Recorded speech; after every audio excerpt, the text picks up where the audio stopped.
तो बच्चों हम कर रहे थे फैक्टर्स अफेक्टिंग फोटोसिंथेसिस और इसमें हमने एक फैक्टर कर लिया था दैट इज लाइट। आज हमने सेकंड फैक्टर डिस्कस करना है दैट इज कार्बन डाइऑक्साइड। तो second factor which affects rate of photosynthesis is carbon dioxide. तो carbon dioxide concentration, carbon dioxide है जो काफी इंपॉर्टेंट फैक्टर है इन फोटोसिंथेसिस क्योंकि carbon dioxide acts as a raw material. Secondly कि carbon dioxide की concentration है जो एटमॉस्फेयर में वो होती है 0.03%, जबकि प्लांट्स है जो ये कार्बन डाइऑक्साइड कॉन्सेंट्रेशन 0.05% तक यूज कर सकते हैं।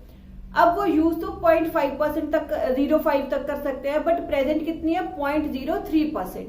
तो इसका मतलब कि कार्बन डाइऑक्साइड है जो ये एनवायरमेंट में एक लिमिटिंग फैक्टर का काम करती है।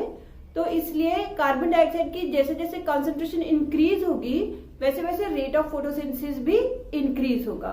बट क्योंकि कार्बन डाइऑक्साइड एनवायरमेंट में है ही 0.03% अभी, तो इसका मतलब ये लिमिटिंग फैक्टर की तरह एक्ट करती है। तो कार्बन डाइऑक्साइड कॉन्सेंट्रेशन है जो this is the major factor which regulates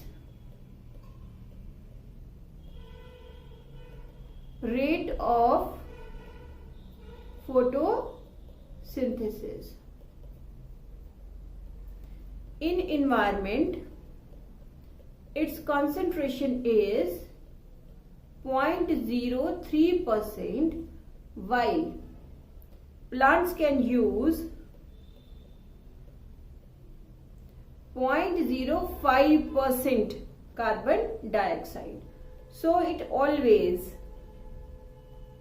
acts as limiting factor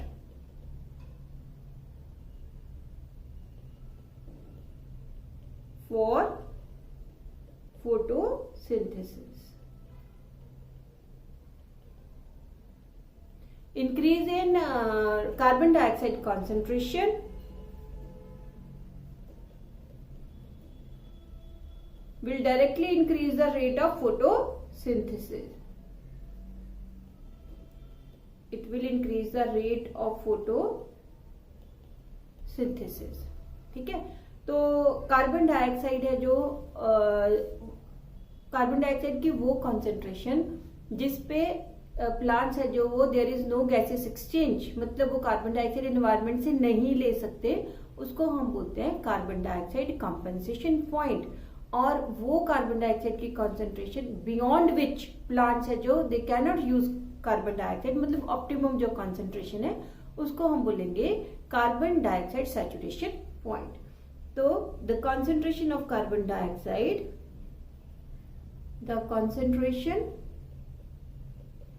of carbon dioxide below which there is no gases exchange. अगर गैसेस एक्सचेंज नहीं है तो फोटोसिंथेसिस भी नहीं है।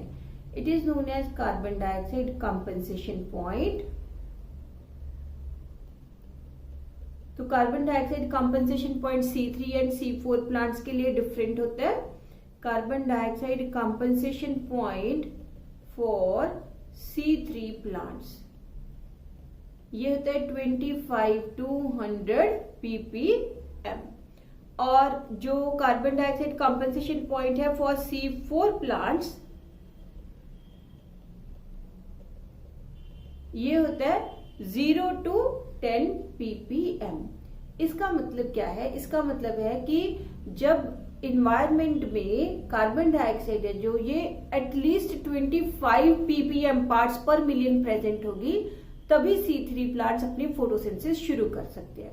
तो 25 से 100 तक जब कार्बन डाइऑक्साइड की कॉन्सेंट्रेशन है तो वो फोटोसिंथेसिस शुरू करेंगे। अगर 25 पार्ट्स पर मिलियन से उनकी कार्बन डाइऑक्साइड की कॉन्सेंट्रेशन बिलो है इन्वायरमेंट में तो C3 प्लांट्स फोटोसिंथेसिस नहीं कर सकते।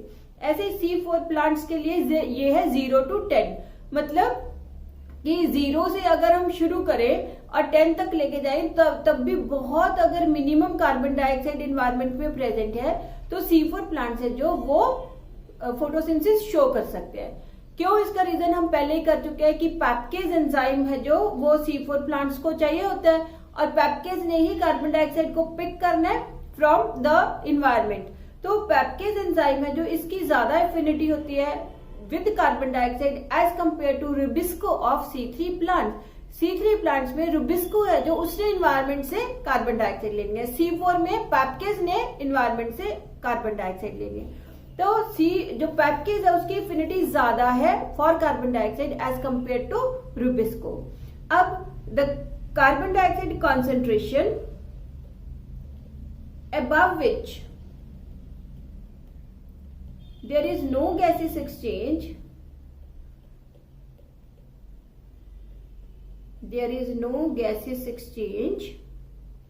इसको हम बोलते हैं carbon dioxide saturation point.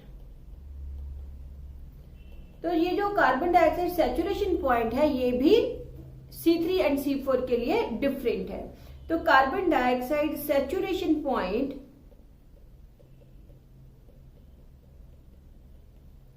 For C3 plants is 450 μl पर लीटर, ठीक है। और C4 प्लांट्स है जो इनके लिए ये सैचुरेशन है 360 μl पर लीटर। इसका क्या मतलब हुआ कि जो C3 प्लांट्स है वो ज्यादा कार्बन डाइऑक्साइड की कॉन्सेंट्रेशन को टॉलरेट कर सकते हैं, जबकि C4 प्लांट्स है इनकी ऑप्टिमम वैल्यू 360 μl पे ही खत्म हो जाएगी।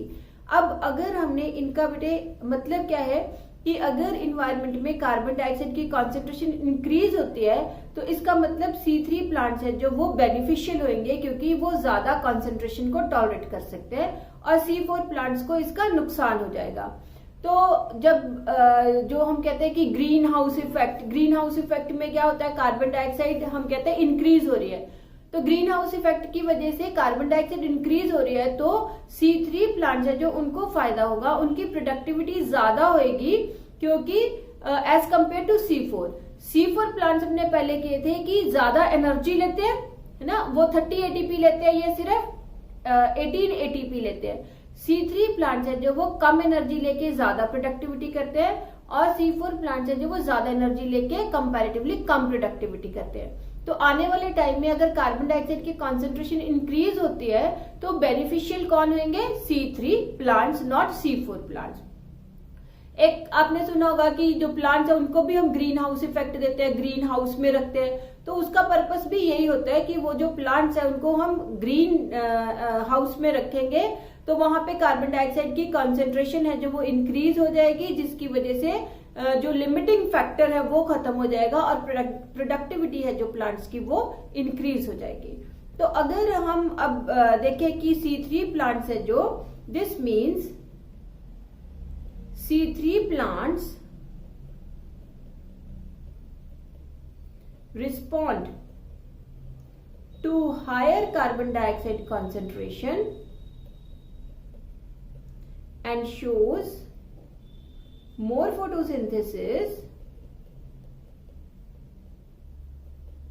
with less energy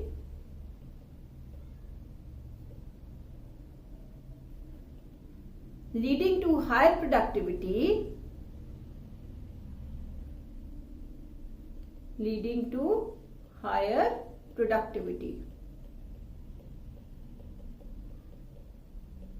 So this phenomena has been used in greenhouse crops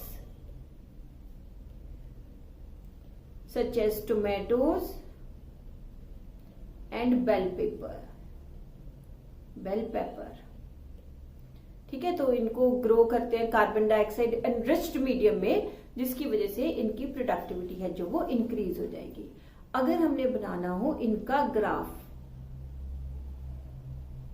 तो ग्राफ में हमारे पास इस साइड है कार्बन डाइऑक्साइड की कॉन्सेंट्रेशन 0 से लेके देन 100, 200, 300, 400, 500 ये पार्ट्स पर मिलियन है, और इस साइड है rate of carbon dioxide Uptake, मतलब फोटोसिंथेसिस का रेट हो गया। तो ये जो C4 स्पीशीज हैं ये हमने बोला इनका कंपनसेशन पॉइंट 0 से शुरू होता है और कहाँ खत्म हो जाता है, 360 पे जाके खत्म हो जाता है, इतने पे ये खत्म हो जाता है। तो ये ग्राफ बन जाएगा लाइक दिस। ये उनकी ऑप्टिमम वैल्यू आ गई। जो है C3 प्लांट्स हमने बोला ये शुरू करते हैं 25 to 100 ppm इनका कॉम्पेंसेशन पॉइंट है, और सैचुरेशन पॉइंट है इनका नियर अबाउट 460, ठीक है, या 450 लगा ले, तो ये इनका ये सैचुरेशन पॉइंट होएगा C3 प्लांट्स का। तो इसका मतलब यहां से ये शुरू करेंगे और इनकी ऑप्टिमम वैल्यू है जो वो 450 पे चली जाएगी। उसके बाद ये स्टेबल होगा, उतनी देर तक ये रेट ऑफ फोटोसिंथेसिस क्या होता रहेगा, इंक्रीज होता रहेगा।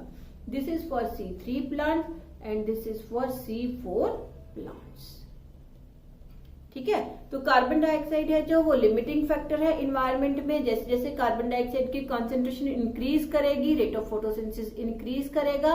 कॉम्पेंसेशन पॉइंट है जो वो हायर है C3 प्लांट्स का, और सैचुरेशन पॉइंट भी हायर है C3 प्लांट्स का। C4 प्लांट्स का कॉम्पेंसेशन पॉइंट भी लोअर है एंड सैचुरेशन पॉइंट भी लोअर है।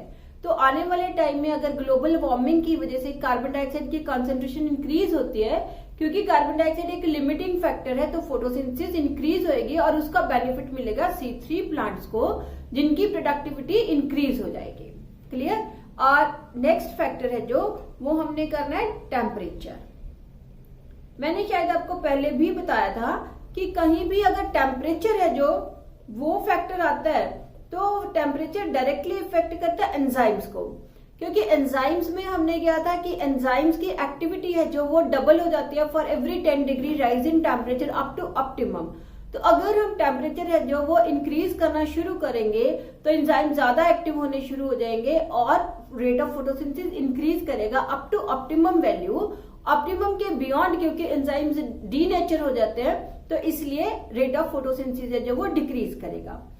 तो जो टेम्परेचर है इसमें बहुत 2-3 चीजें हैं मेनली, कि टेम्परेचर है जो इट मेनली affects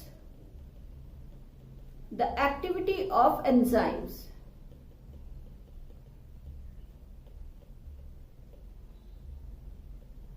ठीक है। तो फॉर क्योंकि जो लाइट रिएक्शन है इसका टेम्परेचर पे कोई इफेक्ट नहीं होएगा, it shows no effect, because light reaction है जो ये एंजाइम फ्री है, because this reaction is enzyme free. ठीक है, तो इसलिए टेम्परेचर का लाइट रिएक्शन पे कोई असर नहीं है, इफेक्ट नहीं है। डार्क रिएक्शन है जो that will be get affected by temperature. For every temperature जैसे जैसे इंक्रीज होएगा रेट ऑफ डार्क रिएक्शन है जो वो इंक्रीज होएगा अप टू ऑप्टिमम।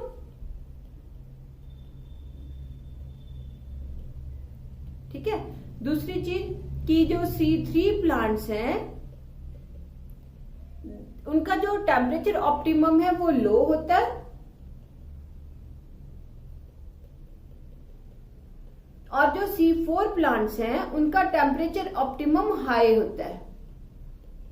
क्योंकि हमने किया था कि जब हाई टेम्परेचर हो जाएगा ड्यूरिंग समर तो कार्बन डाइऑक्साइड की कॉन्सेंट्रेशन डिक्रीज कर जाएगी और C3 plants photo respiration show करेंगे, इसलिए। देन इसके अलावा क्या है कि जो टेम्परेचर है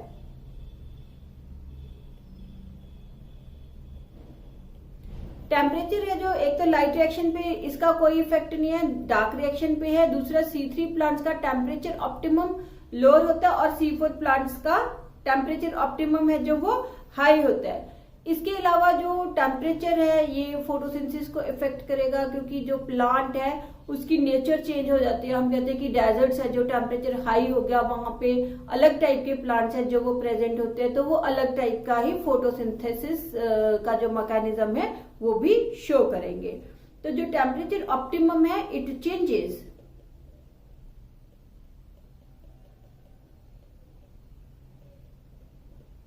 according to habitat of plants। ठीक है, ट्रॉपिकल प्लांट्स है जो उनका टेम्परेचर ऑप्टिमम हाई होगा,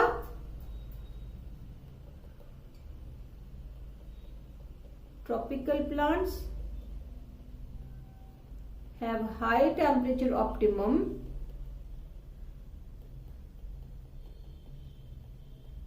than temperate plants.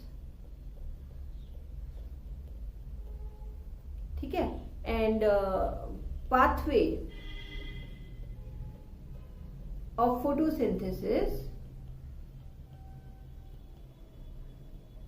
also changes according to habitat of the plant.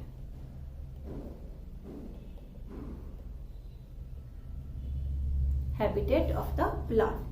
तो टेम्परेचर है जो ये इफेक्ट करेगा फोटोसिंथेसिस को. और एक हमने क्या था कि एक मिनिमम अमाउंट ऑफ टेम्परेचर है जो वो जरूरी होता है. क्योंकि अगर लाइट है और दो वो कार्बन डाइऑक्साइड भी है बट टेम्परेचर लो है तो फोटोसिंथेसिस नहीं होगी. Temperature also acts as limiting factor. ठीक है. लिमिटिंग फैक्टर का मतलब होगा कि अगर सफिशिएंट टेम्परेचर नहीं होगा, बाकी सारे फैक्टर्स है उसके पास बट टेम्परेचर नहीं है तो फोटोसिंथेसिस नहीं होगी. नेक्स्ट फैक्टर जो हमने डिस्कस करना है दैट इज वाटर. तो वाटर है जो ये क्योंकि रिएक्टेंट का काम करता है, water is one of the reactants of the photosynthesis, but फिर भी फोटोसिंथेसिस के लिए उसको बहुत ही कम अमाउंट में वाटर चाहिए होता है. तो ये बहुत ज्यादा इफेक्ट नहीं करता फोटोसिंथेसिस को. बट क्योंकि वाटर स्ट्रेस कंडीशंस में क्या होता है, इनडायरेक्ट इफेक्ट है वाटर का. क्योंकि जब वाटर स्ट्रेस कंडीशंस होंगी तो प्लांट के स्टोमेटा क्लोज हो जाते हैं. अगर स्टोमेटा क्लोज हो गए तो फोटोसिंथेसिस के लिए गैसेस एक्सचेंज नहीं कर पाएगा. सेकेंडली कि वाटर स्ट्रेस कंडीशन में लीव्स है जो उनकी विल्टिंग हो जाएगी. विल्टिंग हो गई तो वो फोटोसिंथेसिस नहीं कर पाएंगे. तो इसलिए वाटर का डायरेक्ट इफेक्ट नहीं है बट इनडायरेक्ट इफेक्ट है जो वो प्रेजेंट होते हैं. although water है जो it acts as one of the reactants of photosynthesis. Although water acts as one of the reactants of photosynthesis, still it has not more effect on photosynthesis. Direct effect नहीं है but it has indirect effect. क्या है indirect effect? In water stress conditions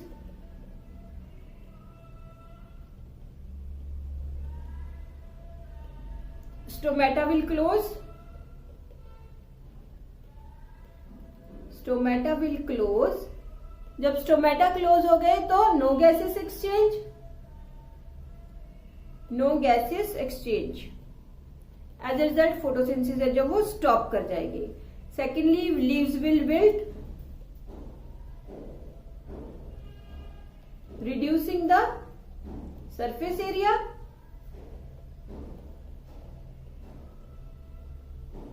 for photosynthesis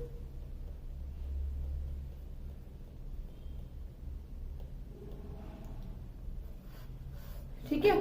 और जो क्योंकि water बहुत सारी chemical reactions के लिए रिएक्टेंट का काम करता है तो मेटाबॉलिक एक्टिविटीज हैं जो प्लांट की वो डिक्रीज हो जाएंगी. Metabolic activities of plant will also decrease. ठीक है. तो ये हो गया effect of water on photosynthesis. तो हमने बेटे कुछ फैक्टर्स किए रिगार्डिंग विच इफेक्ट फोटोसिंथेसिस, जिसमें हमने एक किया था लाइट. सेकंड हमने आज किया है कार्बन डाइऑक्साइड. काफी इंपॉर्टेंट है कार्बन डाइऑक्साइड वाला. स्पेशली ये ग्रीन हाउस इफेक्ट वाला काफी बार आता है टोमेटो एंड बेल पेपर के लिए. ये ग्राफ मैंने आपको करवाया. और then temperature and then water. तो ये चैप्टर हमारा हो गया खत्म फोटोसिंथेसिस का. और नेक्स्ट लेक्चर में हम अगला जो चैप्टर है प्लांट फिजियोलॉजी का दैट इज सेलुलर रेस्पिरेशन वो शुरू करेंगे.